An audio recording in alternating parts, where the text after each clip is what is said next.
मैं प्रिया राज, आप देख रहे हैं न्यूज़ 24। आपको बता दें, राष्ट्रीय लोक जनशक्ति पार्टी के सुप्रीम यानी कि पशुपति कुमार पारस को एक बार फिर से बड़ा झटका लगने वाला है। ये बातें तब से उठनी शुरू हो गई है जहां बिहार विधानसभा चुनाव होने वाले हैं। इस बीच कई घटक दलों के नेताओं को देखा जाए तो लगातार सक्रिय नजर आ रहे हैं, लेकिन सवाल उठता है कि जहां पशुपति कुमार पारस केंद्रीय मंत्री चिराग पासवान से दुश्मनी साध रहे थे, तो दूसरी तरफ वो अपनी पार्टी पॉलिटिक्स भी करते नजर आ रहे हैं। अब सवालों के घेरे में मद्देनजर रखा जाए तो गौर फरमाए, पारस की पार्टी के कई बड़े नेता धीरे धीरे खिसकने लगे हैं, यानी कि पार्टी का दामन छोड़ वो किसी और पार्टी की तरफ अपना रुख अपनाते नजर आ रहे हैं। मैं बात कर रही हूँ प्रदेश प्रवक्ता के पद पर रहे पार्टी के सबसे वरिष्ठ नेता यानी कि चंदन सिंह अब मुख्यमंत्री नीतीश कुमार की पार्टी जनता दल यूनाइटेड में शामिल होने वाले हैं। यानी कि कल यानी मंगलवार 25 फरवरी को 2025 वो जदयू का दामन थामने वाले हैं। इस बीच प्रदेश कार्यालय में सदस्यता ग्रहण करेंगे। साथ ही साथ जदयू के प्रदेश अध्यक्ष उमेश कुशवाहा उन्हें सदस्यता दिलाएंगे। अब सवाल उठता है कि जहां पशुपति कुमार पारस अपनी पार्टी को लेकर सबसे ज्यादा अच्छी बातें बोलते नजर आ रहे हैं, उनका ये भी कहना था कि पार्टी की मजबूती हमारे सोच विचार पर चलती है, लेकिन यहाँ परिणाम तो विपरीत नजर आ रहा है। अब मौके पर जदयू के मुख्य प्रवक्ता सह एमएलसी नीरज कुमार भी मौजूद रहेंगे। इस बीच अब चंदन सिंह ने एक बड़ा बात कह दिया है, जिसके बाद से राजनीति में तो हलचल तेज हुई है। साथ ही साथ पशुपति कुमार पारस की पार्टी पर भी दाग लगने और सवाल में घिरे नजर आ रहे हैं। सवाल उठता है कि मुख्यमंत्री नीतीश कुमार ने 20 सालों में बिहार को बदल दिया है, बिहार को प्रगति के रास्ते पर लाया है और बिहार का पूरा आवाम उनसे प्रभावित है और उसी से प्रभावित होकर उन्होंने भी नीतीश कुमार की पार्टी जदयू के शामिल होने का मन बनाया है। अब चंदन सिंह ने आगे कहा है कि जदयू में अन्य नेता भी बिहार के विकास और काम के प्रति हमेशा चिंतित रहते हैं। उन लोगों के साथ रहकर बिहार के विकास के लिए हम काम करना चाहते हैं। अब चंदन सिंह ने ऐसा कहा ही कि हमें जदयू की ओर से आश्वासन मिला है कि प्रदेश प्रवक्ता का पद हटा दिया जाएगा। साथ ही साथ इस तरह की बातें अभी उठनी शुरू हुई थी, लेकिन राजनीति में हलचल तब तेज हुई जब चंदन सिंह ने इन बातों को समक्ष रखा कि प्रदेश प्रवक्ता का पद दिया जाएगा, वो भी जदयू में।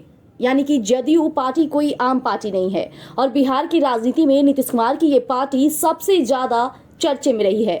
वैसे पार्टी जो भी जिम्मेदारी देगी उसे पूरी निष्ठा के साथ पूरा करेंगे चंदन सिंह। साथ ही साथ राष्ट्रीय लोक जनशक्ति पार्टी को आखिरकार क्यों छोड़ रहे हैं, इस पर प्रश्नबाजी होने शुरू हो गए हैं। तो हम आपको बता दें कि इसके पीछे के कई कारण हो सकते हैं। या तो पशुपति पारस अब पहले से अपनी पार्टी को उतनी मजबूती के साथ लेकर नहीं चल रहे हैं जिस तरह से वो लोगों के समक्ष बातें रखते हैं।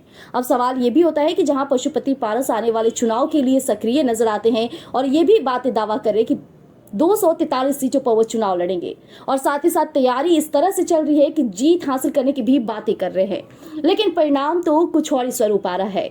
जहां बात किया जाए, चंदन सिंह ने इन बातों को समक्ष रखा कि हम पहले चिराग पासवान के साथ थे, लेकिन पशुपति पारस का देश और विकास के बिहार के प्रति उनका झुकाव हमेशा से रहा है और उस समय उनका स्टैंड भी काफी अच्छा रहा था, लेकिन ऐसे में उस समय उनकी पार्टी में शामिल हुए थे।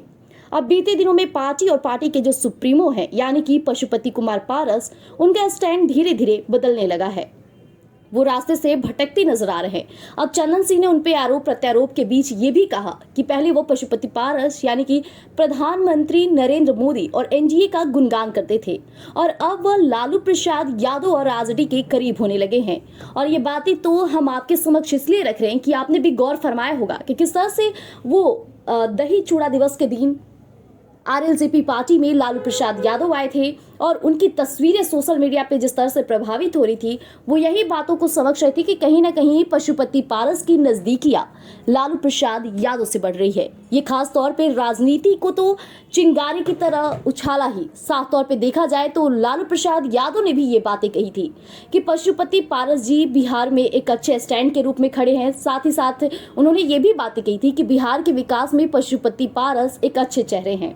अब इतनी मौजूदगी के बाद भी अगर पशुपति पारस की पार्टी से कई नेताओं का आना जाना लगना शुरू हो गया, तो हमें नहीं लगता है कि 243 सीटों की जीत की जो वो बातें कर रहे हैं वो सक्षम रूप से सफल होगा।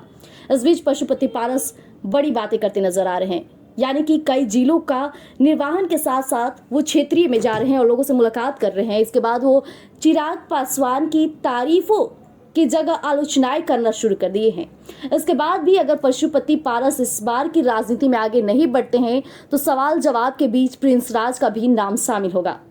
अब ऐसे में पशुपति पारस का अगला कदम क्या होने वाला है, क्योंकि उनकी पार्टी से पहली एक मुख्य प्रवक्ता के तौर पे चंदन सिंह उन्हें अलविदा दे रहे हैं और वो जदयू में शामिल हो रहे हैं और कहीं ना कहीं इसका कारण लालू प्रसाद यादव की नजदीकी बता रहे हैं। हालांकि पशुपति पारस 2025 का बिहार विधानसभा चुनाव को लेकर जो सक्रियता दिखा रहे हैं उसका परिणाम क्या आता है ये देखना काफी दिलचस्प रहेगा। तब तक के लिए बने रहिएगा एक न्यूज़ 24 पर। दीजिएगा इजाजत, धन्यवाद।